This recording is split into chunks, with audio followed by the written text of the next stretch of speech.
Hola, hola, bafethu, it's your boy Indiara Magazu Vet. Maka mkhulukhulu inkabi yazibimi inkalibele saqhaga. Mr. Victoria Plug, as you already know the vibes.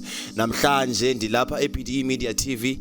Ndihleli noBhutani the comedian. Uzasixelele kabanzi into yoba ngabana uyiqale njani lento ye-comedy and uyiqale njani into yobufundisi. Bhuti wami kunjani? Siyaphila kuhle njani? Siyaphila nathi bhuti singatyanga xesha kakhulu because abantu bayakwazi you a man that need no introduction. Bengicela usithathe usifake emhluzini ngaba yaqala njani lento ye-comedy and then yaqala njani nalento yakho yobufundisi wazifumana phi?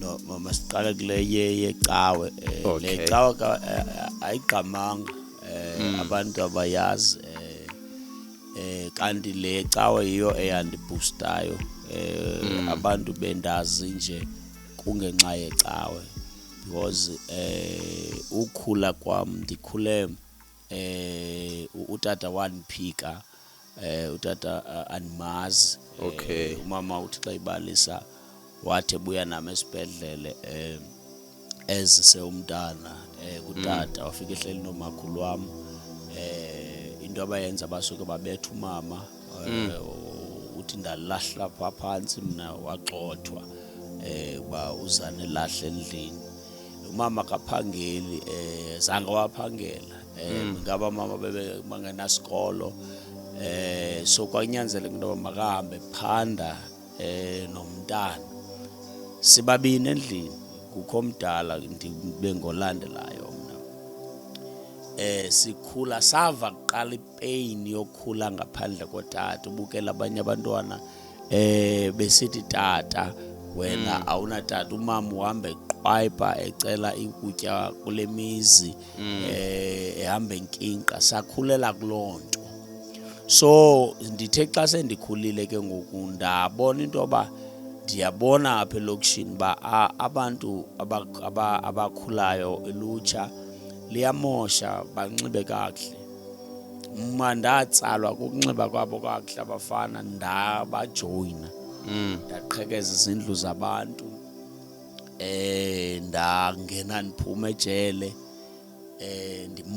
ndamosha to the point of ilokishi yandoyika yakwilevel yokundoyika ilokishi uba kuthethwa ngam uba ndifika kuthiwa nakuzibani bani ndilisela eli lithi xa lisejele xa liphuma bathi amapolisa etrongo uzawuphinda abuye yes ndimosha ndathatha inombolo ejele yandiqhatha even yona lo nombolo because inombolo yakhe instead of kwakhe iyakuqhatha ikwenza ube cimba une timing kakhulu yaphinda ke ngoyabazi iziyobisi ke ngowayizayibulala straight impilo yami to the point of umama wadeske wabanjwa inhliziyo wasweleka ngenxa yezenzo zami uyayibona yes ndivele niqhubeke ngaqhubeka sixelele sibalisele ngawe bhuti wami yonke lento lapha enhlizweni yakho ngepast yakho akhombuza naphinde kubuze wona hayi ke utsho kumke so ndakhula ke ekukhuleni kwami ayikho into endihlukumezileyo but ndingoku xa sendilapha kule ndawo ndikuyo ngoku ndinento ngoku eyazi uThixo ngcono ekokuba xa kwakhiwa umuntu ozaba sisibane selizwe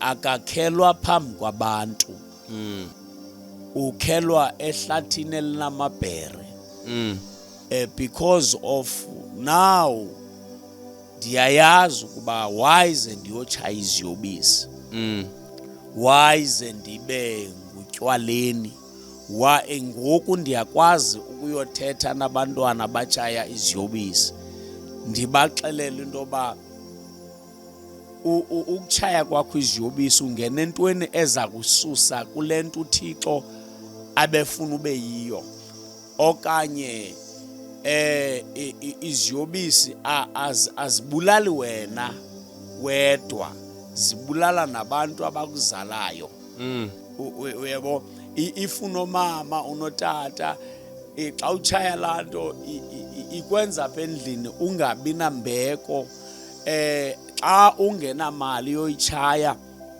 uhambe uyoqhekeza into zabantu.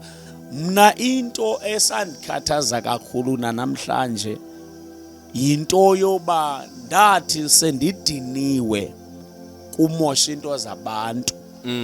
Kwanqaba umuntu wothetha because funeka uthethe nomuntu apha emhlabeni siyadingana ras.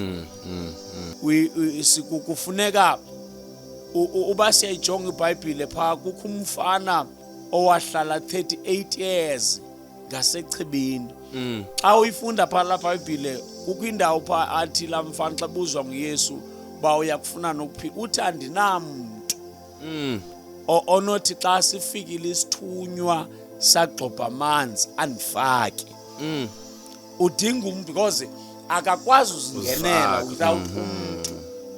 Siyadinga so abantu ngesikhathi ndiqala ufuna uba ngumuntu ndidikweze izenzo zami babhekela ras bonke abantu and blame but and ba blame because mhlambi yeyizizenzo zami ras uyabo ezazibangela bababhekela but zakube khona umuntu oyi1 othi game ke ndimmamele lo mfana ukuba yintoni le afuna uyithetha uyebo ras.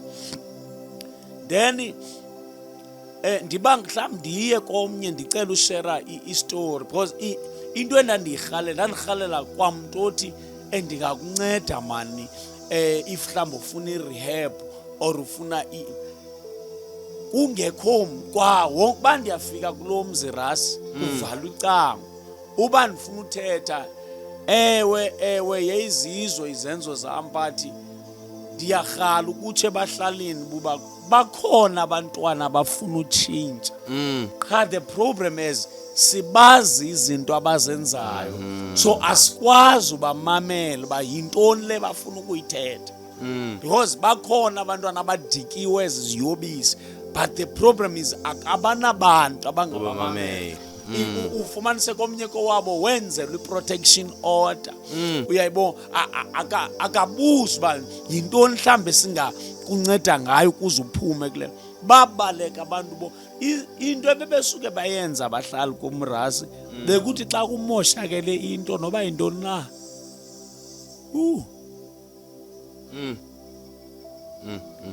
baze kumbonke abahlali senze uba noba kumoshwe intoni noba ingubani seyingendimi ras into eyayo ndihlalisa kopipe ngabahlali because ndandisendikhala impilo yami ndandisendidikiwe ras kuphila impilo yokunuka yokuziyotyutywala yokutshaya iziyobisi but abahlala bayamkela.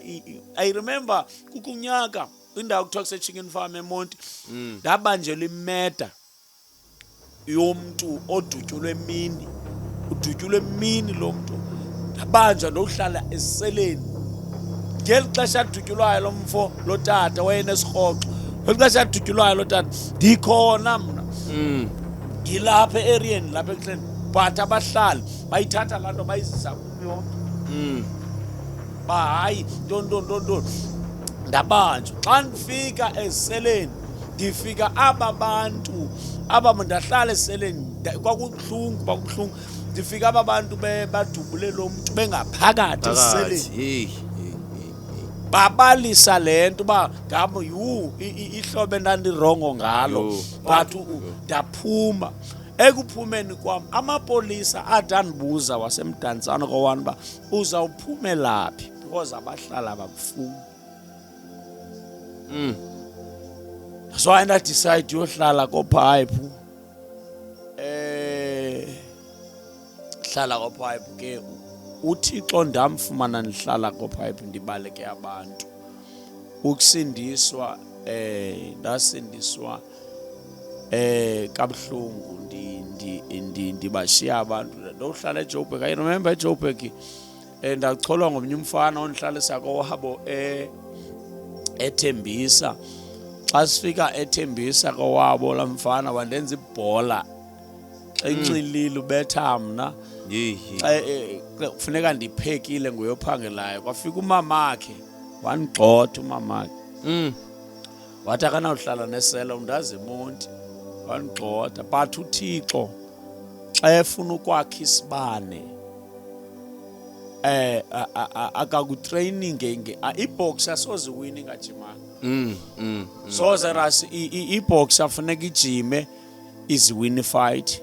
So uThixo usakha ngendlela ekungafika kukho osibukeleyo owakhiwayo urhalela uzibulala kanti wakhiwa kanti sisibane. Sisibane sikaNkulunkulu. Yes, aside ras andinawukwazi usibalisa sonke. Kodwa siyavakala siside sinjalo sibhlungu. Sibhlungu and ndithatshwa yile nto uyithethayo ba abantu bathi sebefuna utshintsho kungabikho bantu bobanceda umuntu aphele ngokungakwazi ukutshintsha because kaloku abantu bagqibile ngaye ba uyoba nepharo okanye usokanti no kwa ukuya kwakhe phana kukho istory behind sokungena kuyo yonke lanto angene kuyo. Because bebeza wafumana apha amandla amaphara if uThixo bengandiqalisa because ndiyaya kuwo andifiki ndithethe futhi ngoba mabatshintshe ndifike ndihlale ndincokole nje nabo bazibuzele nje wena bhuti wenza njani wenza njani. Hayi andifuna uxoka zange ndizenzele ngokwam andifuna uxoka zange but ndadikwa kuba ndim into endayenzayo qha kukuba ingase ndifele ecaweni. So ngase singalibali ukuba uThixo wasidala ngenjongo. Kunabantu abebebaluleke kakhulu apha emhlabeni benamagama besaziwa futhi bethandwa bethenjwa but basweleka.